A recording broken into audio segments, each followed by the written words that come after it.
Berikut adalah tanda-tanda dari keluhan gagal ginjal kronis. Yang pertama adalah mudah lelah dan lemas. Yang kedua adalah perubahan pola buang air kecil kita. Yang ketiga adalah mudah gatal-gatal. Yang keempat itu adalah bengkak-bengkak di badan, paling sering di kaki. Yang kelima adalah mungkin kulit kita jadi gampang kering.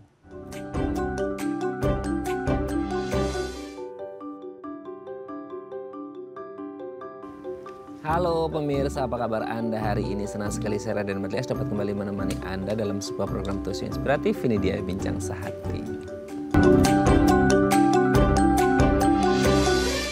Pemirsa, kasus yang satu ini, penyakit yang kita bahas hari ini tuh jadi salah satu penyakit yang lumayan viral ya. Viral bukan apa-apa ya, tapi karena mungkin kasusnya atau prevalensinya belakangan itu meningkat. Nggak tahu karena meningkat, karena by data ada tercatat gitu ya, atau dulu sudah ada cuman mungkin by data belum secara kolektif terkumpul seperti itu. Tapi kalau kita ngomongin penyakit yang satu ini, erat kaitannya mungkin dengan apa ya, pola diet, salah satunya mungkin minuman gitu ya seseorang, yaitu namanya gagal ginjal. Nah sebenarnya apa sih yang menyebabkan kenapa seseorang bisa mengalami gagal ginjal? Apakah murni dari yang sering kita dengar belakangan ini, yaitu beberapa orang, bukan beberapa, banyak sekali orang mengaitkan gagal ginjal dengan apa yang kita konsumsi, terutama apa yang kita minum, atau sebenarnya ada faktor-faktor lain. Makanya hari ini kita akan membahas seputar gagal ginjal, apa penyebabnya, gejalanya seperti apa, dan yang pasti adalah penanganannya seperti apa, bisa sembuh 100% atau enggak. Tapi sebelum bahas itu, kita akan bahas terlebih dahulu beberapa mitos atau fakta seputar kesehatan ginjal. Nah, untuk membahasnya telah hadir bersama kami di studio Bincang Sehati ada Dr. Rizkullah Taufikul Hakim Barsa SPPD, dokter spesialis penyakit dalam dari Rumah Sakit Permata Bekasi. Selamat pagi Dok, apa kabar? Pagi, baik kabar. Sehat ya Dok ya? Yes. Alhamdulillah. Oke Dok, hari ini kita akan membahas gini, ini tuh jadi salah satu penyakit tuh yang sekarang lumayan rame ya di media sosial gitu ya, terkait dengan katanya ini dan itu dan lain sebagainya. Salah satu itu mungkin yang paling happening itu minum gitu ya, minuman inilah dan itu dan lain sebagainya. Akhirnya mengakibatkan katanya orang ini mengalami gagal ginjal.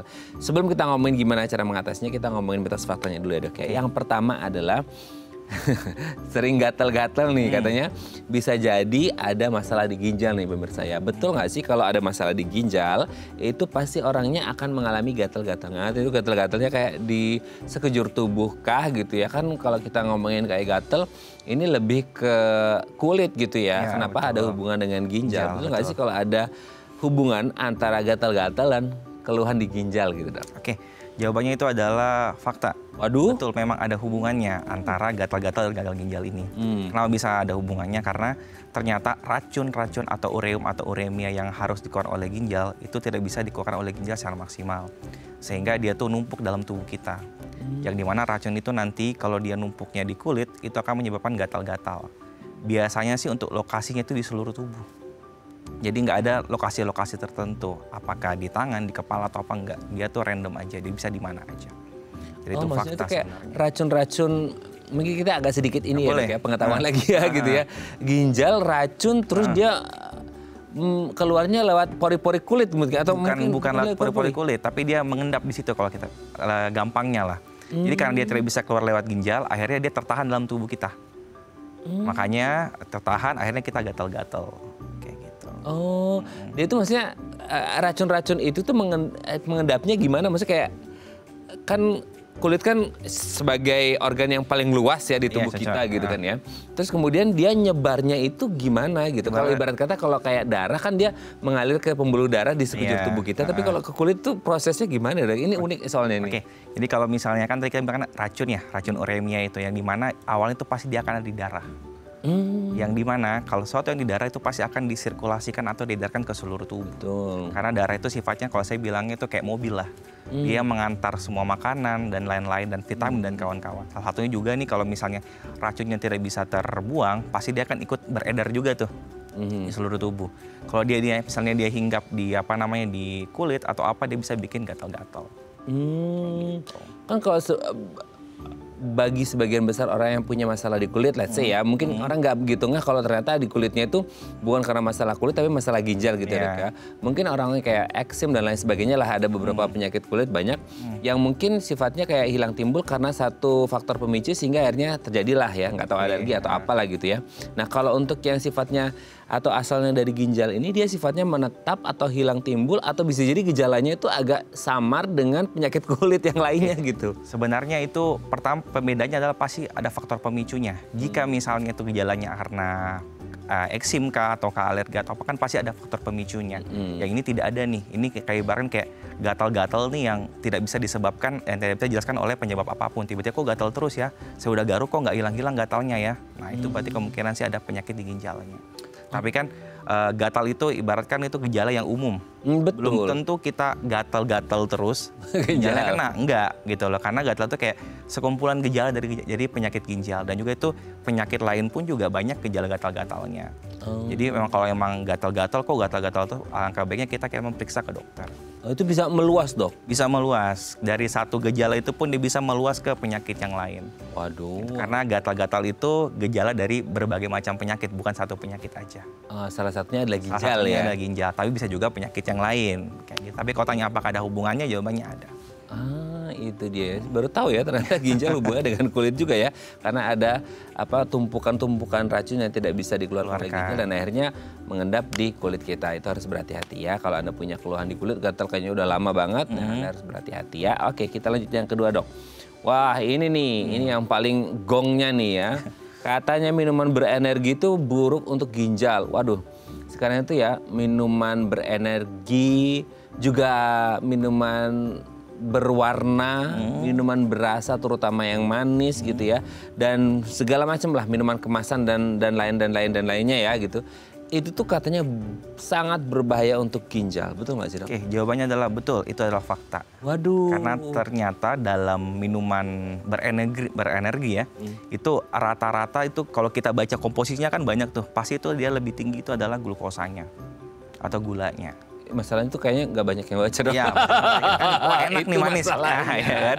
Yang pertama, yang kedua pasti dia kan tinggi kafein juga. Kayak gitu. Yang dimana kalau misalnya kita konsumsi secara kontinu setiap hari, lama-lama itu akan membuat ginjal kita menjadi rusak. Gitu. Karena saya juga punya pengalaman, dia pasien masih muda, dia itu dari kecil tuh dia nggak pernah minum air putih. What? Dia cuma minum minuman yang berwarna saja, tapi dia usia 25-30 dia sudah kena penyakit ginjal. Nah itu salah satu faktor risikonya. Makanya selalu dibilang kan kalau misalnya nggak mau kena penyakit ginjal harus minum yang cukup. Gak pernah minum air putih dari kecil? Ya ada, itu salah satu di kabupaten lah. Biasanya di kabupaten itu kayak gitu. Wow. Di kota kayaknya jarang ya. Baru tahu saya ada dari kecil nggak pernah minum air putih. Kalau nanti minum air putih, Dok, selain sehat dan juga hemat. Oke, tapi gini, Dok. Tadi kan disebutkan yang paling banyak itu glukosanya. Selama mungkin pemirsa tahu di rumah, glukosa kan erat katanya dengan gula yang urusannya sama diabetes mungkin ya gitu ya. Ini kok ke ginjal gitu, Dok? Oke, jadi ternyata ginjal itu, kalau kan ginjal kita tahu kurang lebih dia tuh sekepalan tangan kita, yang dimana di ginjal itu ada nefron-nefron, yang dimana nefron itu adalah kalau kita gampangnya bilangin adalah sekumpulan pembuluh darah, ya, sekumpulan pembuluh darah. Kalau misalnya gula di dalam tubuh kita itu tinggi, lama-lama gula itu akan membuat pembuluh darah atau dinding pembuluh darah kita ini jadi rusak. Nah itulah yang terjadi pada ginjal. Makanya karena gulanya kita tinggi, jadi pembuluh darah ginjal kita jadi rusak. Makanya kita bisa kena gangguan ginjal. Wow, jadi harus berhati-hati ya untuk Anda ya. Saya juga baru sangat shock nih gitu ya. Dulu saya pernah shock orang nggak pernah makan nasi dalam hidupnya. Ini nggak pernah minum air putih. Itu ada juga. Wow. Oke ya, memang manusia itu beragam ya. Tapi pilihlah sesuatu yang mungkin balance ya supaya Anda tetap sehat. Oke, kita lanjut yang ketiga ya, Dok ya. Konsumsi banyak kalsium katanya bisa menyebabkan batu ginjal. Wah, gimana nih, kalsium juga kita butuh ya untuk nggak tahu ya untuk kepadatan tulang kayak apa dan kebutuhan tubuh deh gitu. Nah, kalau kalsium itu sendiri gimana, Dok? Kalau kalsium sebenarnya kalau kalsium dapat dari makanan sebenarnya itu boleh dikonsumsi karena sebenarnya itu bisa membantu untuk mencegah kita kena gagal ginjal batu ginjal.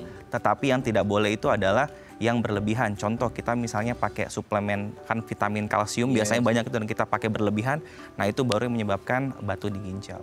Tapi kalau misalnya dari makanan sebenarnya dia aman-aman aja. Aman-aman aja. Masalahnya kan orang mau dari makanan atau dari suplemen, orang nggak bisa nakar ya dok ya. Ibarat kata orang ngisi bensin untuk mobilnya 45 liter sudah cukup nih untuk MPV gitu ya. Tapi kan nggak ngerti nih apakah tangki kita di dalam tubuh kita ini sudah dengan cukup atau enggak nih angka kecukupan kalsiumnya gitu dok, gimana tuh? Kalau sebenarnya kalau kita mulai cukup atau enggaknya itu bisa kita ceknya cek darah. Ini mana kita bisa cek kadar kalsiumnya kita. Jika ternyata dari kita lihat tentang kadar kalsiumnya kita itu kurang, itu baru kita disarankan untuk mengkonsumsi suplemen. Tapi kalau kadar kalsium kita masih normal-normal aja dari makanan sehari-hari pun sebenarnya cukup. Udah cukup ya? Udah cukup, tidak harus pakai suplemen. Suplemen ya.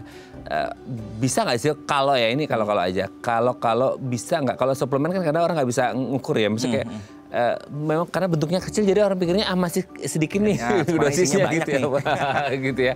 Kalau dari makanan bisa nggak over juga dok? Kalau makanan nggak. Nggak mungkin nggak mungkin. Karena sebenarnya makanan juga membantu karena dia ada zat juga namanya oksalat. Jadi itu membantu untuk mengangkat kalsium. Jadi kalau saya bilangnya kalau dari makanan sebenarnya untuk bikin batu ginjal tuh enggak. Tapi hanya dari over suplemen yang berlebihan. Nah itu baru bisa. Atau karena penyakit-penyakit tertentu yang bisa membuat kalsiumnya jadi tinggi. Nah itu juga bisa. Itu juga bisa ya, jadi harus berhati-hati ya, jangan berlebihan ini. Jangan berlebihan. Secukupnya saja. Oke, kita lanjut yang keempat ya dok ya. Semua sakit ginjal itu harus ditransplantasi ya, butuh transplantasi. Transplantasi itu ibarat kata jadi shortcut orang untuk mengatasi permasalahan di ginjal. Permasalahannya apakah semuanya harus transplant atau gimana? Itu tidak, itu mitos. Tidak semua orang yang kena penyakit ginjal atau gagal ginjal itu harus transplantasi karena gagal ginjal itu ada kategorinya, ada yang akut, ada yang kronis pun juga itu ada stadiumnya 1, 2, 3, 4, 5. Yang biasanya dilakukan transplantasi ginjal itu atau cangkok ginjal biasanya itu adalah orang-orang yang sudah gagal ginjal stadium 5 atau end stage disease atau yang sudah terakhir, yang dimana ginjalnya itu betul-betul sama sekali sudah tidak bisa nih untuk memfiltrasi atau menyaring racun-racun yang tadi. Itu khusus yang kronik aja betul? Khusus bisa juga yang akut juga bisa. Tapi pada kondisi-kondisi tertentu. Oke. Jadi tidak selalu gagal ginjal transplantasi enggak. Gitu. Kalau misalnya gagal ginjal, kalau misalnya akut ya enggak. Tapi kalau cuci darah dia bisa. Kalau yang akut. Kalau cangkok itu hanya untuk yang kronis saja. Cangkok atau transplantasi ginjal. Oke. Jadi tidak semuanya ya? Tidak semuanya. Kasus gagal ginjal itu berakhir dengan transplantasi? Tidak semuanya, hanya yang kronik saja. Hanya yang kronik dan benar-benar udah end state banget ya? Betul-betul gitu terakhir. Ya? Udah ujung banget ujung gitu banget, ya? Waduh. No other solution, the only one solutionnya ya itu gitu betul. Ya. Kalau dari awal-awalnya harusnya ada penanganan yang tidak mengharuskan orang melakukan transplantasi cangkok gitu ya. Oke, kita lihat yang terakhir dok. Nah ini masih seputar transplantasi. Transplantasi ginjal itu sangat berisiko. Tadi dibilang satu-satunya cara transplantasi ya, ternyata itu mitos. Nah sekarang ngomongin transplantasi katanya berisiko. Nah betul nggak sih kalau transplantasi ini bisa berisiko? Oke, kalau kita bilangnya beresiko, semua tindakan kedokteran tuh pasti ada resikonya. Oke. Iya kan? Kita minum obat yang dijual di warung pun pasti ada resikonya. Iya kan? Nah, tapi sebenarnya tenang aja, seiring berjalannya teknologi kita ini, teknologi kedokteran tuh sudah makin canggih dan kita sudah banyak, di Indonesia sendiri pun sudah banyak kasus-kasus untuk transplantasi ginjal di beberapa center di Indonesia ini. Dan kalau misalnya kita mau transplantasi ginjal tuh bukan satu dokter doang yang bekerja, ada ada tim. Multidisiplin ya? Iya, ada dokter bedahnya, ada dokter penyakit dalam konsultan ginjalnya, ya, ada juga bedah vaskulernya, semuanya ada. Jadi harusnya sih untuk minimal resikonya tuh minimal sebenarnya. Jadi nggak usah khawatir. Karena kalau untuk kita mau cangkok ginjal ini tuh dia tuh betul-betul sesuatu yang bukan saya mau ke cangkok ginjal, enggak. Sebelum cangkok ginjal pun kita harus ada screeningnya nih. Kita harus cocokkan dulu apakah ginjalnya pendonor ini dengan saya ini cocok atau tidak. Kayak gitu. Kalau emang dari segala macam screeningnya itu cocok, baru kita lanjut lagi tahap selanjutnya. Makanya kalau untuk resikonya sih mungkin kalau kita bilangnya minim ya, mungkin tidak seperti dulu lagi karena perkembangan ilmu kedokteran tuh semakin lama tuh semakin maju. Oh, ibarat kata kalau ada kayak pendaftaran, ya apapun pendaftaran itu kayak orang ini eligible atau enggak, itu layak atau enggaknya ada nggak sih dok? Ada. Jadi itu pun kalau kita mau misalnya ada pasien yang dia mau transplantasi ginjal, tidak mungkin saya mau transplantasi ginjal besok, nggak bisa. Nggak bisa.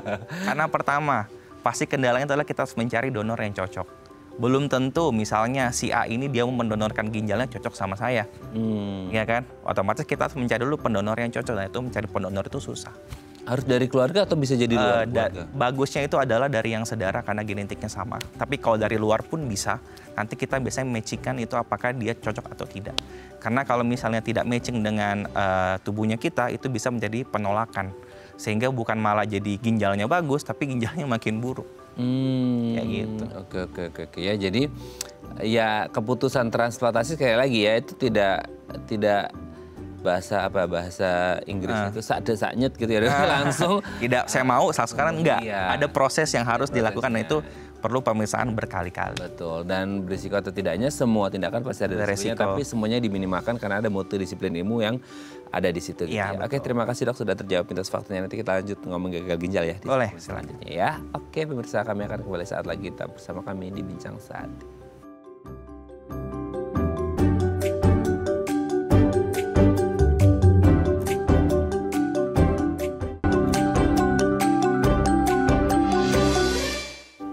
Baik, Anda masih bersama kami di Bincang Saat, dan kita masih membahas sama kita hari ini seputar bagaimana penanganan yang tepat untuk gagal ginjal. Nah, kalau Anda punya pertanyaan seputar tema kita hari ini, boleh tanya-tanya di 021 290 3244 atau di Instagram kami di @bincangsaat.tv. Kita masih bersama dengan Dr. Rizkullah Taufikul Hakim Barsa, SPPD, dokter spesialis penyakit dalam dari Rumah Sakit Permata Bekasi. Oke, Dok. Ginjal, sebelum kita ngomongin terjadi gagal ginjal, berarti kan ada gagal fungsi di situ. Kita flashback dulu ginjalnya dulu itu sendiri gitu ya. Ginjal ini kayak organ sevital apa di tubuh kita, letaknya di mana, anatominya, strukturnya seperti apa, dan fungsinya seperti apa, Dok? Oke, kalau ginjal ya, ginjal tuh dalam tubuh kita tuh ada dua. Ada kanan dan kiri. Dan untuk besarnya itu mungkin kira-kira itu mungkin segenggam tangan kita nih ya. Satunya atau dua-duanya? Satunya. Jadi ini ginjal kanan, ini ginjal kiri nih. Nah, dan ini tepatnya di belakang. Oh, di belakang. Bukan di depan. Makanya biasa orang-orang bilang, wah sakit-sakit nih punggung saya, jangan-jangan kena penyakit ginjal. Saya bilang kayak gitu kan. Nah, itu kalau untuk anatominya sendiri, tempatnya di mana dan sebesarnya bagaimana. Dia ada dua. Untuk fungsinya sendiri, nah fungsinya kalau saya bilangnya lumayan vital ya dalam tubuh kita. Karena fungsinya itu dia beragam. Yang pertama adalah, yang paling penting adalah untuk memfiltrasi ureum yang tadi yang sudah saya bilangkan. Yaitu racun-racun. Ureum itu dari mana? Ureum itu adalah dari makanan yang kita makan. Nah, itu dipecah-pecah dari tubuh kita, itu akan menjadi ureum. Yang dimana ureum itu nanti harusnya dikeluarkan dari tubuh kita. Itu yang pertama. Yang kedua adalah fungsi ginjal itu adalah untuk meregulasi air dalam tubuh kita. Contoh kayak misalnya pernah nggak ngerasain kayak misalnya, oh kok saya haus ya? Nah, itu dari ginjalnya tuh yang ngatur tuh awalnya biasanya. Jadi kalau misalnya tubuh kita bilang, wah ini kayak udah tanda-tanda dehidrasi nih, kurang cairan nih. Nah, biasanya ginjal itu sudah mulai mengirimkan sinyal atau hormon ke otak kita untuk buat, wah ini udah harus minum nih, udah haus, nah kayak gitu. Jadi dia tuh untuk meregulasi air dalam tubuh kita. Yang ketiga adalah dia biasanya juga ada ini, membantu untuk regulasi hormon. Yang paling sering itu mungkin yang paling ini erythropoietin. Itu adalah hormon untuk menstimulasi pembentukan sel darah merah. Jadi kalau misalnya orang kena penyakit ginjal ya mungkin akan terjadi HB-nya mungkin akan sering rendah atau kurang. Ya, dan juga bisa juga untuk ini selanjutnya ini elektrolit dalam tubuh kita seperti natrium, kalium, dan klorida. Kalau misalnya ginjal kita rusak, itu pasti dia tuh akan ada masalah di situ.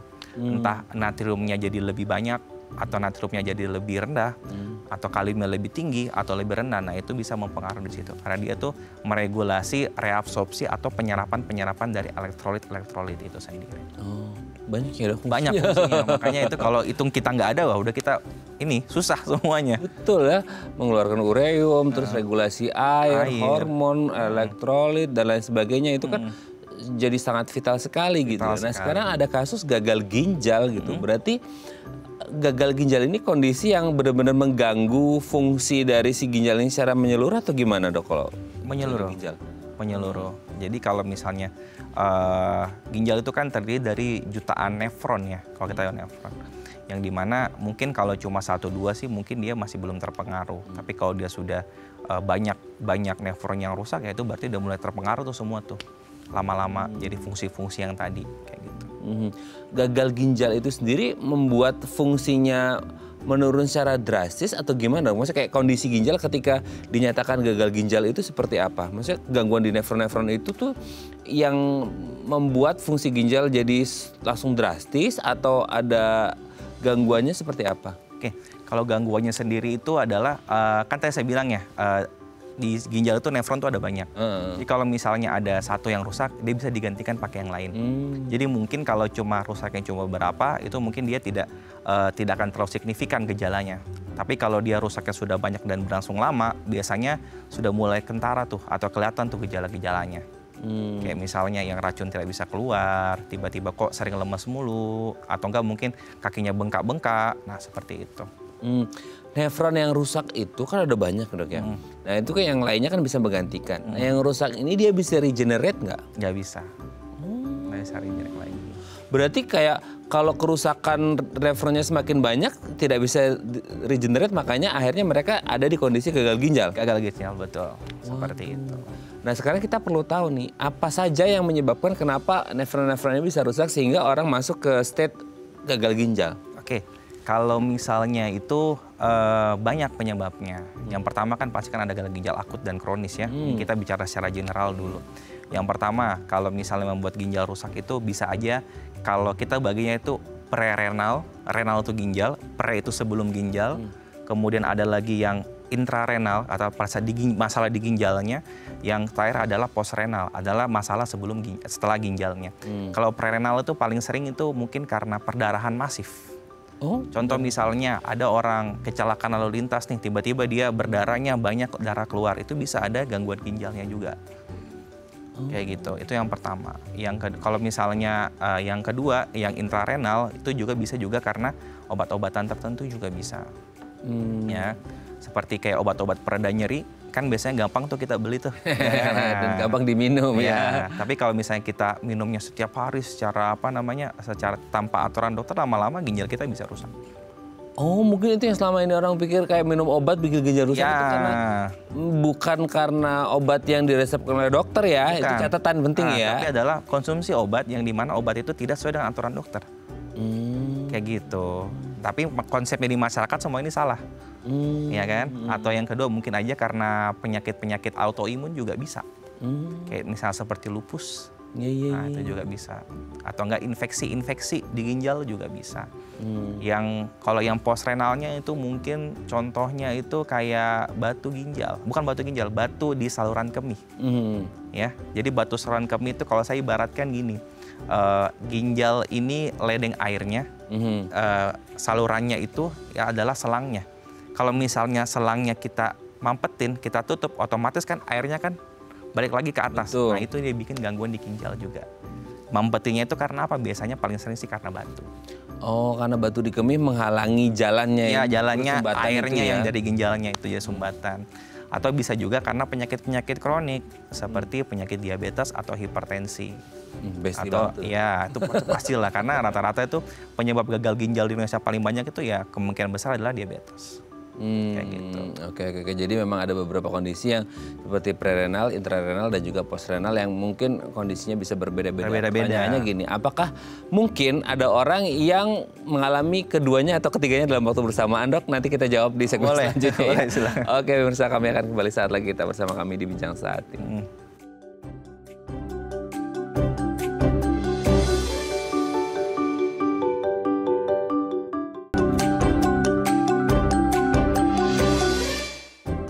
Masih bersama kami di Bincang Satir dan kita masih membahas sama kita hari ini seputar gagal ginjal. Ini harus penanganannya seperti apa. Nah kalau Anda punya pertanyaan seputar tema kita hari ini boleh tanya-tanya di 021-290-3244 atau di Instagram kami di @bincangsatir.tv ya. Kita masih bersama dengan Dr. Rizkullah Taufikul Hakim Barsa SPPD, dokter spesialis penyakit dalam dari Rumah Sakit Permata Bekasi. Ini ya tadi ya ada prerenal, intrarenal dan postrenal. Tadi mungkin pertanyaannya agak menggelitik ya atau mungkin sesuai fakta juga dok, apakah mungkin orang bisa mengalami ketiganya atau at least keduanya, tidak hanya satu saja dok? Bisa. Waduh, ini berarti kasusnya lebih serius dong kalau mungkin lebih dari satu. Kalau yang pre, intra, dan post itu lebih cenderung ke gagal ginjal akut ya, atau gangguan ginjal akut ya. Bisa aja, kita ambil contoh kayak begini. Yang paling simple deh ya. Ada pasien laki-laki dia kecelakaan ternyata dia berdarah-darah. Otomatis kan prerenalnya kena tuh. Betul. Ternyata pas diperiksa juga ternyata ada batu ginjal, ada batu saluran kemihnya juga. Kan udah kena pre dan postnya juga. Betul. Sebenarnya kemungkinan seperti itu ada. Dan kemungkinan dia ada riwayat autoimun pula. Iya itu lebih kompleks lagi sebenarnya itu. Gitu ya. Jadi sebenarnya kemungkinan itu ada. Kemungkinan itu ada. Ya? Yang jelas semakin banyak faktor faktor yang membuat itu, berarti kemungkinan penyakitnya lebih kompleks. Yang dimana kita harus selesaikan itu satu-satu. Waduh, gitu ya. Tapi gini dok, ketika sesuatu yang, let's say mungkin yang kronik ya, nggak tahu kalau yang akut, atau mungkin ada beda atau sama nih. Orang kan nggak ujuk-ujuk langsung gagal ginjal kan? Iya, betul. Maksudnya kayak itu kan perlu proses. Nggak tahu kalau akut itu benar-benar yang cepet banget atau enggak gitu. Itu baik akut ataupun kronik, dia ada kayak alarm di tubuh kita bahwa ini kayaknya menuju ke situ deh gitu. Gejala atau tanda, ciri atau gimana tuh dok? Oke, kita bicara ke akut dulu ya. Kalau akut itu berarti kita bilangnya cepat, langsung seketika. Biasanya itu adalah ada penyebabnya itu kena sekarang langsung kena gangguan ginjalnya. Secepat itu dong? Secepat itu kalau akut. Yang dimana tapi tenang aja, kalau yang akut ini selama kausanya atau penyebabnya kita tangani dengan baik, ginjal kita akan bisa kembali lagi seperti biasa. Akan kembali sehat lagi. Kalau yang akut. Padahal udah di state gagal ginjal. Gagal kan saya bilang gagal ginjal itu ada dua, ada yang akut, ada yang kronis. Kalau misal gagal ginjal atau gangguan ginjal akut, dia biasanya bisa reversible. Kalau misalnya penyebabnya itu kita bisa tangani dengan baik, dengan cepat dan baik, fungsi ginjal akan kembali seperti semula. Oke, kita mulai dari yang akut dulu dok ya. Sebelum memang kronis, mumpung saya masih ingat. Berarti kalau di akut itu tidak ada kerusakan nefron? Ada, tapi hanya sebentar saja. Bukankah tadi nefron itu irreversible dok? Tidak bisa regenerate atau gimana? Itu ibaratkan gini, kalau saya bilangnya ibaratkan nih sudah kita kayak sumbatan nih, tapi sumbatannya ini cuma sebentar doang, tidak berlangsung lama. Yang bahaya itu adalah kalau misalnya dia terpapar lama. Jadi kayak rusaknya itu udah tersumbat lama, terpapar lama, lama-lama ginjalnya akan jadi rusak. Tapi kalau misalnya dia akut, entah misalnya karena contoh kayak misalnya kekurangan cairan atau darah, biasanya kan di BV ini fungsi ginjal pasti akan meningkat. Itu biasanya karena dehidrasi, karena hipovolemik. Tapi kalau kita kasih cairan, kita kasih darah, lama-lama fungsi ginjalnya akan membaik lagi. Kayak itu contoh kayak misalnya batu ginjal ya, batu saluran kemih. Dia fungsi ginjalnya meningkat nih. Ternyata batunya kita ambil, kita copot, salurannya lancar lagi, berarti ginjalnya bagus lagi. Kayak gitu. Oke, berarti ada pengaruh dari apa yang kita minum atau konsumsi dong? Pengaruh, jelas. Pengaruh. Ada nggak sih dok kayak beberapa, tadi sempat kita bahas di segmen Mitos Fakta sih. Maksudnya ada nggak minuman-minuman, let's say kayak contohnya minuman gitu ya, yang dia itu kandungannya bisa justru memperburuk kondisi di ginjal gitu. Maksudnya kayak, kan ada minuman yang kalau air putih sih sehat ya, maksudnya kayak dia light banget, massnya gitu, masanya gitu. Apa kalau ada minuman yang mungkin berat ya, atau mengandung misal kayak kafein, teh, dan kopi dan lain sebagainya, plus ya gula gitu ya, itu juga bisa memperburuk. Jadi kalau misalnya makanan yang tinggi gula atau glukosa itu buruk untuk ginjal. Minuman yang tinggi kafein juga itu buruk juga untuk ginjal. Makanya kalau kita bilang sayangi ginjal kita ya, kita harus minumnya air putih. Boleh kita minum kopi, nggak masalah, tapi bukan juga porsinya banyak. Sehari sekali oke lah, nggak masalah. Tapi kalau sehari sampai 4-5 kali kita rutinkan itu mungkin selama 5 atau 10 tahun ya, kita cek bisa aja ginjalnya juga bisa rusak. Ya, the true coffee ya, bukan minuman gula rasa kopi dong. Iya. Perlu di bold, underline gitu ya. Itu juga penting ya. Oke, itu yang akut. Kalau yang kronik? Kalau yang kronik itu biasanya itu dia karena penyakit-penyakit kronis, contoh seperti penyakit diabetes. Aduh, diabetes lagi dong. Atau hipertensi. Yang tadi saya bilang, yang awalnya dia itu menyerang ginjal kita tuh secara pelan-pelan. Jadi kita tidak akan sadar. Itu masalah. Tidak akan sadar. gejala-gejala akutnya seperti mungkin kan kalau gejala gagal ginjal akut itu mungkin kayak misalnya elektrolit kita jadi tinggi tiba-tiba, atau enggak bengkak kakinya tiba-tiba, atau enggak ureum kita naik tiba-tiba. Nah kalau kronik dia biasanya itu kita tidak sadar. Dia akan lama-lama dari stage 1 nggak ada keluhan, 2 nggak ada keluhan, 3 nggak ada keluhan, 4 nggak ada, biasanya ke 4 atau 5 tuh udah mulai ada keluhan tuh biasanya.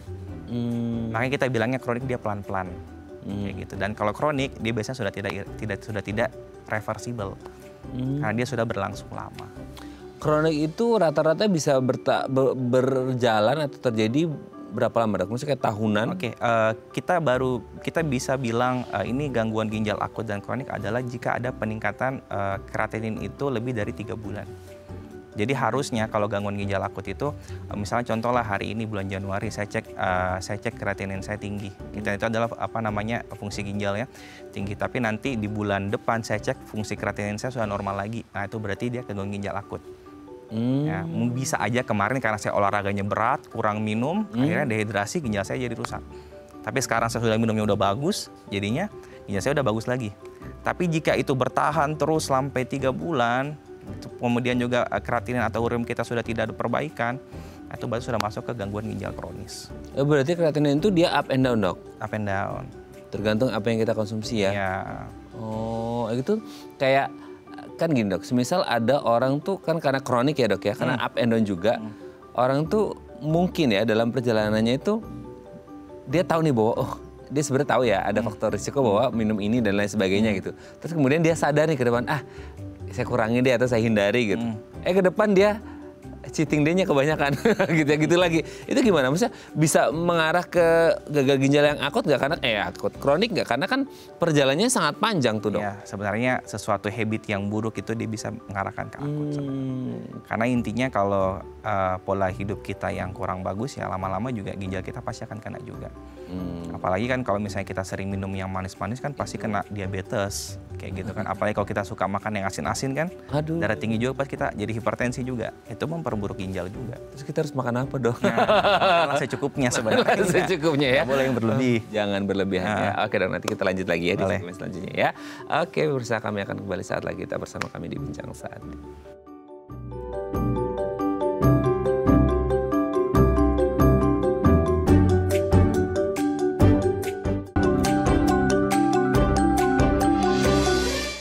Baik, Anda masih bersama kami di Bincang Saat dan kita masih membahas tema kita hari ini seputar gagal ginjal dan penanganan yang tepatnya seperti apa. Kalau Anda punya pertanyaan seputar tema kita hari ini, boleh tanya-tanya di 021 290 3244 atau di Instagram kami di @bincangsaat.tv. Kita masih bersama dengan Dr. Rizkullah Taufikul Hakim Barsa SPPD, dokter spesialis penyakit dalam dari Rumah Sakit Permata Bekasi. Oke, Dok, gini, tadi kan disebutkan ya kayak penyakit ya sindrom metabolik lah ya, entah dia hipertensi ataupun diabetes.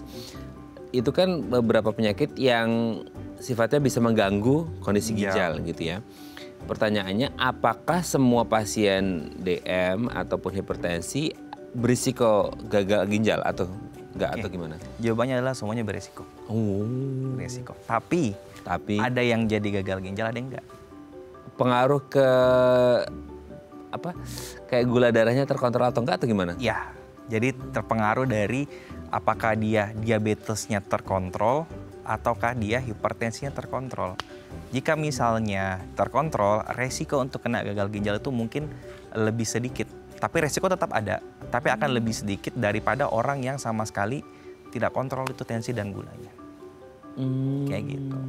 Dalam artian gini, kan kadang kita kepikiran kayak gula darah, tekanan darah itu kan naik turun tuh, Dok, gitu kan.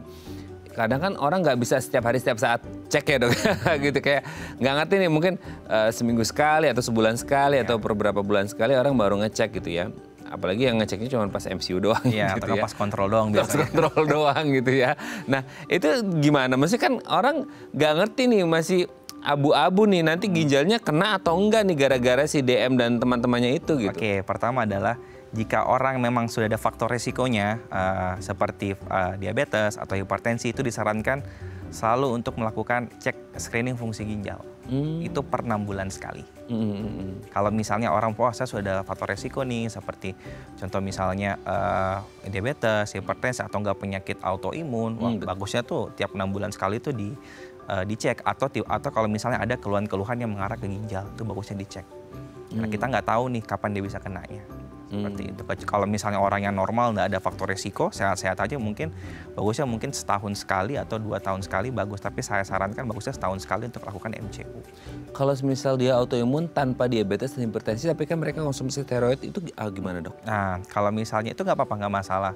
Karena sebenarnya steroid itu berguna untuk menekan sistem imunnya ini. Karena sistem imun ini dia tuh bisa mengenali organ tubuh kita tuh sebagai benda asing. Ya, contohlah anggaplah seperti lupus. Yang dimana kalau dia lupusnya lagi tinggi-tingginya, dia bisa merusak ginjal. Makanya kita perlu steroid biasanya untuk menekan fungsinya itu. Itu ya, memang semuanya itu kuncinya terkontrol ya dok ya? Terkontrol gitu. Entah diabetes, entah hipertensi, ataupun orang yang punya autoimun, semuanya terkontrol dengan baik ya, supaya tidak mengarah ke situ. Nah sekarang pertanyaannya dibalik nih dok. Kalau tadi kan diabetes, hipertensi dan teman-temannya bisa merusak ginjal. Sekarang kalau ginjalnya rusak, dia bisa mengakibatkan komplikasi atau enggak? Kalau ginjalnya rusak, komplikasi bisa. Ke organ mana? Paling sering itu mungkin ke jantung. Sama-sama vital tuh dok. Sama-sama vital. Gimana maksudnya? Kita ada bilang kardiorenal syndrome. Biasanya awalnya dari penyakit jantung, tiba-tiba ginjalnya kena, atau karena ginjalnya duluan kena, nanti ujung-ujungnya jantungnya kena. Nah, itu bisa kan kalau jantung, let's say kayak koroner dan lain sebagainya, itu bisa seperti itu. Jadi orang pikirnya kayak, oh ini murni jantung, padahal sebenarnya awalnya dari ginjal gitu. Bisa seperti kalau misalnya koroner kan jelas ya. Koroner otomatis pasti awalnya dari ginjal. Kita anggaplah contoh misalnya orang ini sudah gagal ginjal nih kan. Kan tadi saya bilang kalau misalnya fungsi dari ginjal kita itu adalah mengeluarkan cairan atau mengontrol cairan kita. Otomatis kalau ginjal kita rusak, cairan yang keluar pasti sedikit. Pada orang yang dia gagal ginjal kronis atau sudah end stage 5, biasanya di kencingnya udah nggak ada. Sama sekali nggak ada. Otomatis badan kita akan sering bengkak-bengkak. Makanya disuruh kadang, orang gagal ginjal nih jangan terlalu banyak minum air ya. Iya. Ya kan, itu alasan. Es batu dia. Ya, otomatis karena karena cairan tubuh kita terlalu banyak, otomatis beban jantung kita ini terlalu tinggi juga. Lama-lama kan capek ya. Anggaplah kalau misalnya orang bangunan nih, kuli bangunan nih, disuruh kerja berat selama 1 minggu pun, lama-lama kan capek juga, pingsan juga. Parah juga. Sama seperti seperti jantung juga kayak gitu. Karena caranya dari ginjal nggak bisa keluarin banyak-banyak, lama-lama akhirnya capek juga jantungnya. Kolaps ya. Kolaps juga. Oke dok, sebelum lanjut, ini ada DM Instagram dari pemirsa, kita coba bacakan ya, dari Ibu Amira nih ya. Dok, ayah saya ada gagal ginjal dan katanya harus menjalani cuci darah rutin. Tapi saat ini tuh HB-nya rendah. Makanan apa yang aman bagi pasien gagal ginjal untuk menaikkan HB ya dok? Oh ini udah didiagnosis gagal ginjal dan harus cuci darah, hemodialisis ya. Tapi HB-nya rendah. Nah gimana dok? Oke, kalau misalnya orang mau cuci darah, itu ada syaratnya juga. Jadi tidak semua, misalnya dia sudah cuci darah rutin nih, tapi tiba-tiba HB-nya rendah. Biasanya itu 6 atau 5, kita sarankan tuh biasanya nggak cuci darah dulu. Karena kenapa? Ibaratkan kalau saya bilangnya itu, cuci darah itu kan cairan atau darah yang kita keluar dari dalam tubuh kita. Kalau emang cairan yang kita udah dikit, kita kasih keluar kosong dalam tubuh kita. Logikanya begitu nggak? Makanya kita harus isi dulu. Biasanya kalau misalnya emang HB-nya rendah, kita kan perlu cepat nih. Karena kan kalau misalnya kita nggak cuci darah di sesuai waktunya, kan emang ada jadwalnya, biasanya racunnya numpuk tuh. Makanya biasanya dilakukan transfusi darah. Tapi kalau untuk makanan sebenarnya semua makanan sih boleh dimakan, nggak ada masalah. Cuman kalau bisa itu proteinnya jangan terlalu banyak. Kalau misalnya dia sudah HD rutin itu mungkin bagusnya 1 sampai 1,2 kg per badan per hari. Maksimal. Ya itu kan. Oke, tapi maksudnya kayak pasien gagal ginjal ini sendiri ada risiko HB-nya rendah dok? Itu ada, karena tadi kan dibilang fungsinya salah satu hormon. Hormon ada di ginjal itu. Regulasi hormon tadi ya? Ya, ada namanya hormonnya itu namanya erythropoietin. Yang dimana itu menstimulasi pembentukan sel darah merah atau HB. Kalau misalnya fungsi ginjal kita sudah rusak, otomatis tuh pasien ginjal tuh akan sering melakukan transfusi darah. Kenapa? Karena HB-nya akan cenderung rendah. Rata-rata mungkin HB-nya itu antara 7 sampai 9 lah. Berarti kalau gini, salah satu yang dianjurkan adalah HD, cuci darah, tapi HB-nya rendah terus. Gimana jadi? Apakah perlu kayak suplementasi untuk nambah HB atau transfusi atau apa? Oke, biasanya itu kita lakukan biasanya mungkin kalau pasien cuci darah ya, kita harus suntikan EPO. EPO atau zat besi. Yang dimana itu membantu untuk menstimulasi pembentukan sel darah merah kita. Itu kalau misalnya beberapa kali kita cuci darah, ini udah waktunya disuntik. Jadi memang ada suntik rutinnya nanti itu. Supaya untuk menjaga supaya darahnya itu stabil di antara range mungkin 7 sampai 9. Kayak gitu. Tapi pada beberapa kasus yang dia memang meskipun kita sudah suntik segala macam tapi HB-nya 5 atau 6 dan memang butuh cuci darah, biasanya kita transfusi. Karena kita butuh cepat. Ya. Jadi case by case akan berbeda penanganan. Tergantung kondisinya. Nah, itu dia ya. Oke, semoga bisa menjawab pertanyaan Ibu Amira tadi ya. Dan semoga ayahnya sehat selalu. Oke dok, nanti kita lanjut lagi ya di segmen terakhir. Nggak kerasa dok, segmen terakhir aja gitu ya. Oke, pemirsa, kami akan kembali saat lagi. Kita bersama kami di Bincang Saati.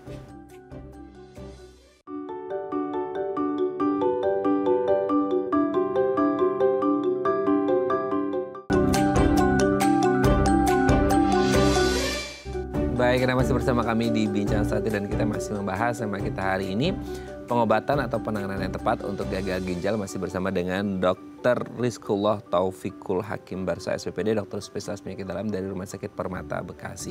Oke dok, sekarang kalau dengan beberapa tadi kondisi ya, udah kayaknya kata dokter Rizky ini kayaknya menuju ke gagal ginjal gitu ya. Udah tahu resikonya. Untuk menegakkan diagnosis itu biasanya pemeriksaannya seperti apa? Apakah hanya sekadar orang dengan gejala tadi atau orang pipisnya kok keruh terus gitu atau gimana dok? Oke, pertama itu adalah kalau untuk kita bicara gagal ginjal kronis dulu ya. Kalau gagal ginjal kronis itu pertama pasti kita lihat fungsi ginjalnya dulu. Kita lihat ureum kreatininnya. Kalau misalnya dia ureum kreatinin tinggi, otomatis itu pasti dia sudah ada gangguan di ginjalnya. Yang kedua adalah kita juga bisa lihat dari riwayat penyakitnya nih. Penyakitnya apa sih sebelumnya? Kalau misalnya ada faktor komorbid seperti hipertensi, diabetes, penyakit jantung atau penyakit autoimun yang kemungkinan besar dia emang sudah ada penyakit ginjal yang lama. Ya kan? Yang ketiga adalah kita juga bisa menggunakan modalitas USG sebenarnya yang pertama. Itu kita bisa lihat struktur ginjalnya. Apakah ginjalnya ada masalah membesarkah, mengecilkah atau apa? Itu juga bisa. Selanjutnya adalah kita juga bisa lihat paling mudah itu di kencingnya, ya kan? Kan biasanya orang bilang tuh kencingnya berbusa kena penyakit ginjal, iya kan? Itu benar, tapi tidak sepenuhnya benar. Itu benar. Oh, gimana itu maksudnya? Ya, karena banyak pasien datang ke saya, dok, saya kencing saya berbusa, dok. Takutnya saya kena penyakit ginjal. Itu yang beredar di masyarakat. Itu betul, tapi tidak sepenuhnya benar. Karena sebenarnya kenapa kencingnya itu bisa berbusa? Itu biasanya itu karena ada protein yang keluar di kencingnya itu. Nah, kalau misalnya ada protein yang keluar, otomatis itu saringan ginjalnya itu udah nggak bagus. Karena overconsumption dari protein atau gimana? Bisa juga itu seperti itu bisa. Bisa karena overconsumption bisa juga karena memang fungsi filtrasinya sudah tidak bagus. Oke. Nah, tapi ada yang berbusa yang normal, ada yang enggak. Nah, gimana itu? Kalau misalnya normal, biasanya dia memang berbusanya itu mungkin karena aliran kencingnya memang dia deras, pasti akan berbusa. Tapi itu tidak akan bertahan lama, paling cuma berapa detik udah hilang busanya nih. Bubble-bubblenya hilang. Iya, oke. Tapi kalau dia memang kadar ada proteinnya tinggi atau emang ada penyakit ginjal ya, biasanya itu dia stay. Kita tunggu agak lama kok nggak hilang nih busanya nih. Nah, itu berarti kayak gitu. Itu juga harus berhati-hati ya. Iya, jadi orang duluan karena mungkin lagi kencang-kencangnya gitu ya. Iya. Kan biasa air juga kan begitu kan. Air biasa pun juga berbusa. Tapi kan dia hilang habis itu. Hilang, betul ya. Nah, ketika sudah ditegakkan diagnosis bahwa ini benar gagal ginjal, entah akut ataupun kronik gitu ya. Itu penanganannya seperti apa? Orang kan selalu kepikiran, kalau gagal ginjal udah pasti HD nih, hemodialisis, cuci darah. Apakah harus selalu cuci darah? Tidak selalu cuci darah. Tergantung dari kalau kronik itu tergantung dari stadiumnya. Kalau misalnya stadium 1 sampai 4 kita biasanya itu 1 sampai 4 ya. Biasanya itu kita hanya kontrol faktor resiko. Contoh, kita kontrol gula darahnya pasien. Kita kontrol tensinya pasien. Kita kontrol penyakit komorbid lainnya seperti jantung dan lainnya. Karena kenapa? Kalau semakin itu semua tidak terkontrol, yang menjadi stadium 5 itu akan semakin cepat. Jadi kita kontrol supaya dia jalan di tempat atau enggak dia jalannya pelan-pelan. Itu targetnya, itu yang pertama. Yang kedua adalah kita bisa lihat dari dietnya sendiri, makannya. Betul. Kalau orang dia sudah kena penyakit ginjal, itu kita sarankan biasanya itu dia diet protein 0,6 sampai 0,8 per hari. Jangan terlalu lebih. Tadi saya bilang jangan over consumption. Karena kenapa? Karena kalau misalnya protein yang kita makan lebih, ginjal kita akan kerja lebih ekstra. Betul. Ibaratkan orang sudah sakit, dikasih lemburan banyak, ya akan makin sakit. Iya kan? Betul. Jadi kita tuh kayak kita kasih porsi lah 0,6 sampai 0,8 sehari. Kayak gitu. Itu kalau dari dietnya sama dari kontrol komorbidnya.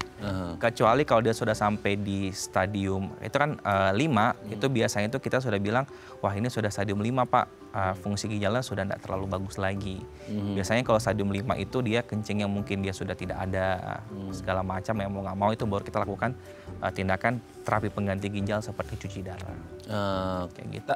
Berarti kan tidak sekonyong-konyong orang gagal ginjal cuci darah gitu. Tidak. Itu ada tahapannya. Ada tahapannya. Nah, kalau sampai orang kepikiran lebih ekstrim lagi, transplantasi dok? Kalau transplantasi itu adalah biasanya pada gagal ginjal stadium 5 yang dimana biasanya kita pakai hemodialisa atau cuci darah itu dia sudah tidak bisa lagi. Nah, karena kan fungsi ginjal kita ini kan 24 jam ya, 24 kali 7 lah.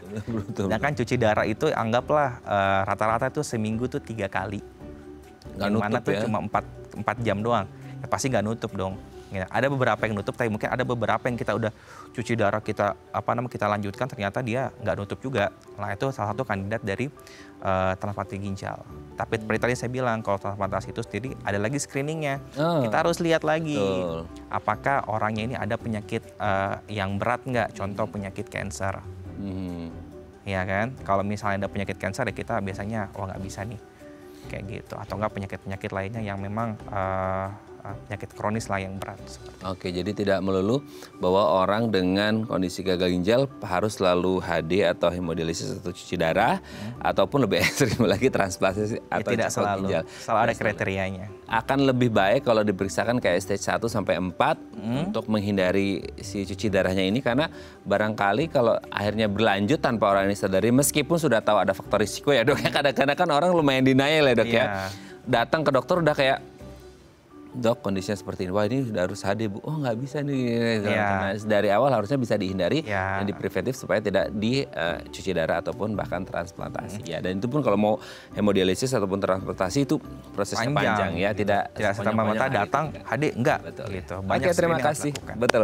Terima kasih Dokter Rizky, hari ini banyak ilmu dan bekal untuk kita supaya ginjal kita tetap sehat di usia nanti-nanti ya. Terima kasih dok, sehat selalu. Salam untuk keluarga di rumah dan teman-teman di Rumah Sakit Permata Bekasi. Selamat pagi. Terima kasih. Terima kasih kembali. Oke pemirsa, itu tadi perbincangan kita dengan Dr. Rizky. Semoga bermanfaat ya. Dan jangan lupa untuk terus menyaksikan konten-konten inspiratif kami di platform The Eye Plus. Saya Raden Marlias pamit. Sampai jumpa dan selamat kembali beraktivitas di hari Jumat yang indah ini. Ingat jaga kesehatan ginjal Anda supaya tetap sehat dan selamat berakhir pekan bersama keluarga. Ingat makan dan minum yang sehat-sehat. Air putih cukup.